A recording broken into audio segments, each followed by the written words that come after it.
Hello, আসসালামু আলাইকুম।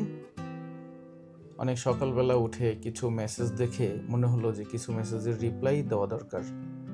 এই রিপ্লাইগুলো দেওয়ার জন্য আমি আজকে ভিডিওটা করতেছি। তো আমার একটা ভিডিও যে কিভাবে চায়নাতে আপনি 10,000 টাকার মধ্যে আসা যাওয়া করবেন। এই ভিডিওটা নিয়ে অনেকে অনেক কথা বলেছেন এবং এটার সত্যতা নিয়ে প্রশ্ন তুলেছেন।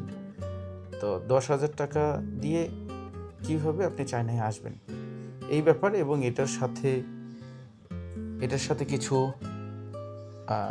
প্রশ্নের উত্তর যেটা আমি আপনাদেরকে একেবারে সরাসরি যে মেসেজ আছে এই মেসেজে গিয়ে সেখান থেকে আমি জাস্ট মনে করতে পারেন যেটা হচ্ছে প্রশ্ন উত্তর পর্ব। আমি সেখান থেকেই যে প্রশ্নগুলো অ্যারাইজ করছে আর কি, সেই প্রশ্নগুলোর উত্তর দিব এবং খুব শর্টকাট সময় আমি দেওয়ার চেষ্টা করব। আমি এখন চলে যাচ্ছি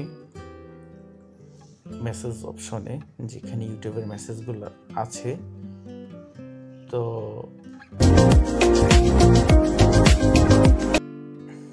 তো আমি শুরু করছি।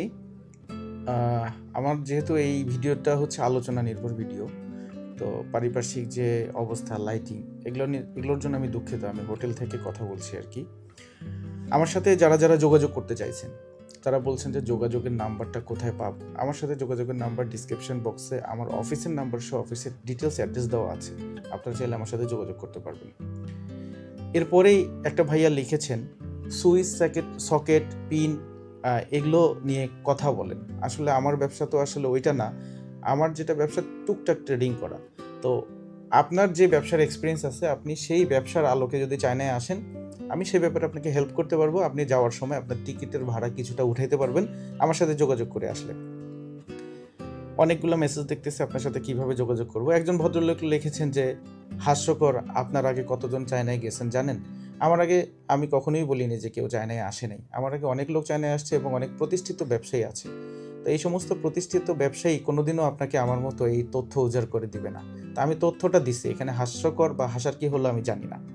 নেক্সট একজন ভাই লিখছেন যে আপনাকে দিয়ে কি কোনো প্রোডাক্ট আনা যাবে? জি, আমাকে দিয়ে যে প্রোডাক্ট আনা যাবে সেটা হচ্ছে আমার সাধ্যের মধ্যে। ছোট ছোট জিনিস আপনি আমাকে দিয়ে আনতে পারবেন, টুকটাক ট্রেডিং করাইতে পারবেন। যদি বলেন যে কন্টেনার মাল নিয়ে আসবেন, আপনার জন্য এই ভিডিও না। এই ভিডিও করতেছি শুধুমাত্র মধ্যবিত্ত, নিম্ন মধ্যবিত্ত যাদের অবস্থাটা খুব একটা ভালো না তাদের জন্য, যারা অল্প কিছু টাকা ইনকাম করে সংসার চালাতে পারবে। এরপরে আরেকটা ভাইয়া লিখছেন, আমি যদি চায়না আসি শিপমেন্ট কোথায় করব, কার মাধ্যমে পাবেন, করাবেন আর কি, কোথায় যোগাযোগ করবেন। আপনি চায়নায় আসলে প্লেনে যখন উঠবেন তখন থেকে আপনার জীবন হয়ে যাবে অন্যরকম। কারণ প্লেনে উঠলে আপনি দেখবেন যে সবাই ইম্পোর্টার। দু একজন এমন লোকের সাথে পরিচয় হবে যে আপনি বুঝবেন যে কিভাবে কি করতে হবে।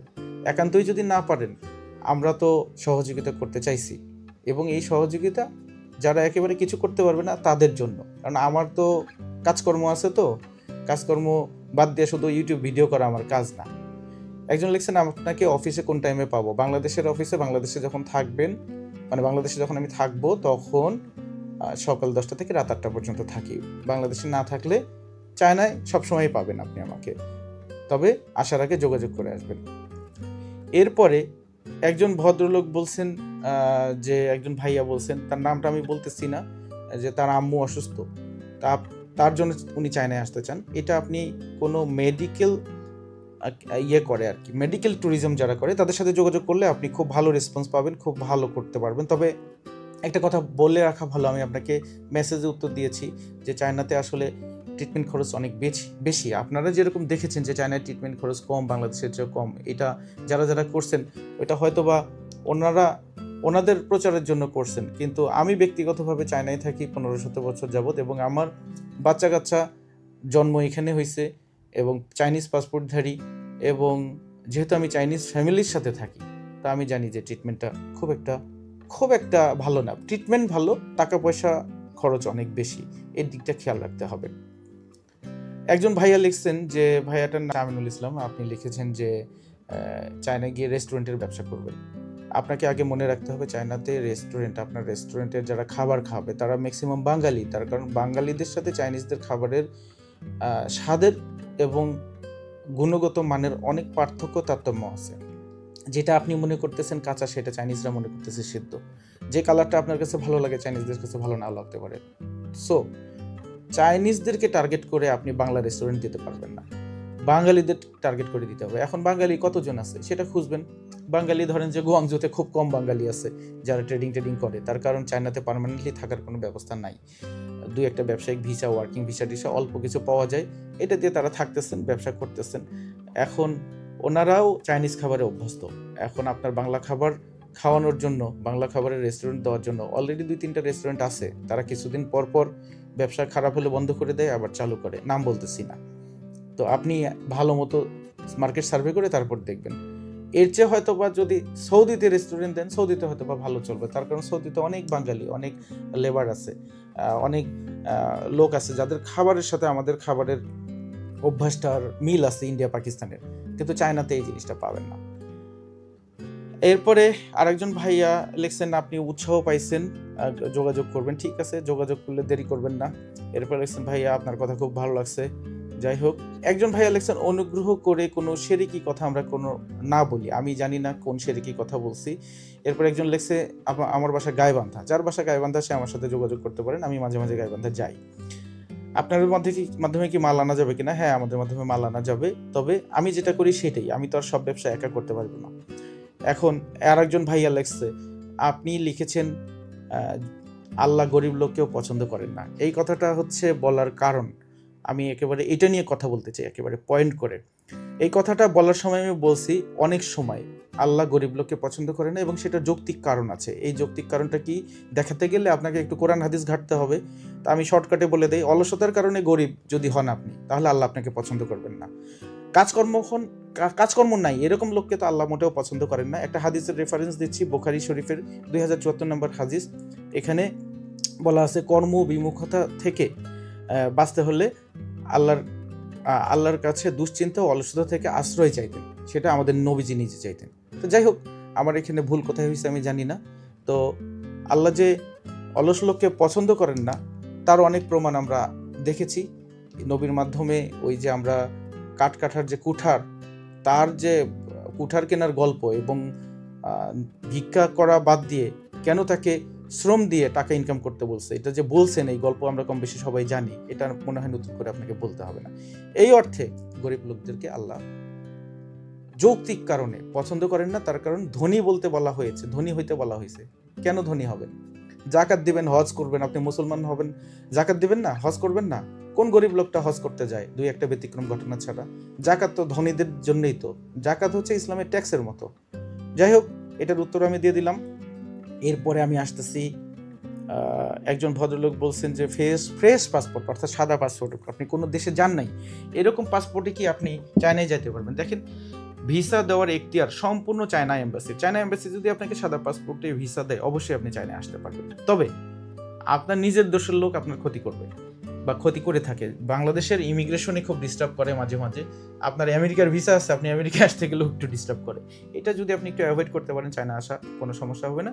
চায়নায় আপনার ভিসা থাকলে, আপনার উদ্দেশ্যটা যদি সঠিক থাকে, আপনি ঘুরতে আসছেন অথবা বেড়াতে আসছেন, এটা যদি সঠিকভাবে বলতে পারেন, ইমিগ্রেশন আপনাকে সিল দিয়ে দিবে, আপনাকে অ্যালাউ করবে। ভাই আমি এলইডি লাইটের মাল কিনতে চাই, হ্যাঁ এটা হচ্ছে গংজু কুচেনে অবস্থিত, আসবেন মাল কিনবেন। শুধু মাল কিনতে চান এটা বললে হবে না, আপনাকে 2-1 বার চায়নায় আসতে হবে।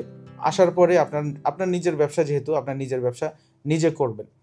আবারও দেখতেছি ভাই আপনার সাথে যোগাযোগ কিভাবে করব, অনেক এরকম মেসেজ, যোগাযোগ কিভাবে করব। যোগাযোগ করার সব কিছু দেওয়া আছে ডিসক্রিপশনে।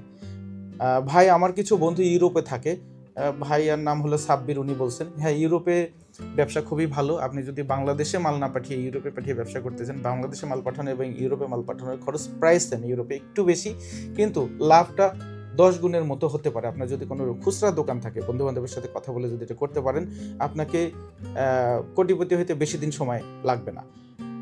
সরাসরি এসে কথা বলা যাবে কিনা? হ্যাঁ, সরাসরি এসে তো আমার সাথে অবশ্যই কথা বলা যাবে। আমি চায়নাতে থাকি, বাংলাদেশে থাকি, চায়না বাংলাদেশ ছাড়াও অন্যান্য দেশে মাঝে মাঝে যাই। তখন আপনি আমার সাথে একটু যোগাযোগ করে আসবেন হোয়াটসঅ্যাপ নাম্বারে, আমার অফিসের নাম্বারেও যোগাযোগ করতে পারেন। চায়না থেকে সাইকেল কিভাবে নিতে পারবো? চায়না থেকে সাইকেল নিতে পারবেন। সাইকেলের ব্যবসা, পার্সের ব্যবসা পুরাতন ব্যবসা। আপনি এখানে আসলে ফরওয়ার্ডারের সাথে যোগাযোগ করে সাইকেল নিতে পারবেন। তার আগে আপনি যদি ইম্পোর্টের কাগজ তৈরি করতে পারেন, কারণ সাইকেল তো আর হাতে করে নেওয়া যাবে না, কয়েক কন্টেনার একবারে নিতে হবে। এবং অনেকে শুনেছি যে সাইকেল হচ্ছে স্পেয়ার পার্টস হিসাবে, অ্যাক্সেসরিজ হিসাবে ভেঙে নিয়ে যায়, পরে ওখানে গিয়ে সেট করে। যাই হোক, ওভাবে নিতে পারবেন।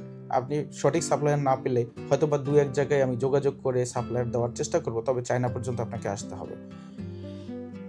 এরপরে অনেকে লিখছেন, সাধারণ মেসেজগুলো আমি লিখলাম না। একজন লিখছেন, জনাব আপনি একটু ফালতু কথা বেশি বলতেছেন, অহেতুক মানুষের সময় নষ্ট করতেছেন। আমি আসলে জানি না মানুষের সময়টা কিভাবে নষ্ট করেছি।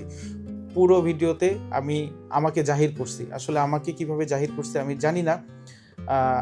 এই লোকগুলো হচ্ছে অন্য কোনো লোক না, এই লোকগুলো একটু ভণ্ড টাইপের লোক, আমাদেরই হয়তো বা আশেপাশের ব্যবসায়ী একটা ফেক আইডি থেকে এই ধরনের কথাবার্তা বলে, যারা পরশ্রী কাতর, অন্যের সফলতায় যারা হিংসা করে, এই ধরনের লোক আমাদের সাথে যোগাযোগ করবেন না। এবং এদেরকে আমি একটু মানসিক রোগী মনে করি। দয়া করে, আপনার নাম হচ্ছে এনামুল সাহেব, আপনি আসলে যে ধরনের কথা বলছেন এটা সুস্থ লোকের কথা নয়, এবং সুস্থ লোক আমার এই ভিডিও দেখবে না। সুস্থ লোকের জন্য আমার এই ভিডিও, মানসিক রোগীর জন্য না। তো আপনি দয়া করে এই ধরনের মেসেজ লিখবেন না। আমি আরেকটা স্পষ্ট কথা বলে দিই, আমি যতটুকু পারি আমি সেটা বলছি। একজন লোক যদি 40-50 হাজার টাকাতে একটা টিকিট কেটে চায়নায় আসে, উনি তার ঘোড়ার ঘাস কাটতে আসবে না, উনি তো আর আপনার মতো বকবক করবে না। উনি আসবেন যে কিভাবে 50,000 টাকা উঠাইয়া একটা ব্যবসা করে উনি লাভের হিসাব করতে আসবেন, লাভ করে 20,000 টাকা ওনার পকেটে ঢুকাবেন।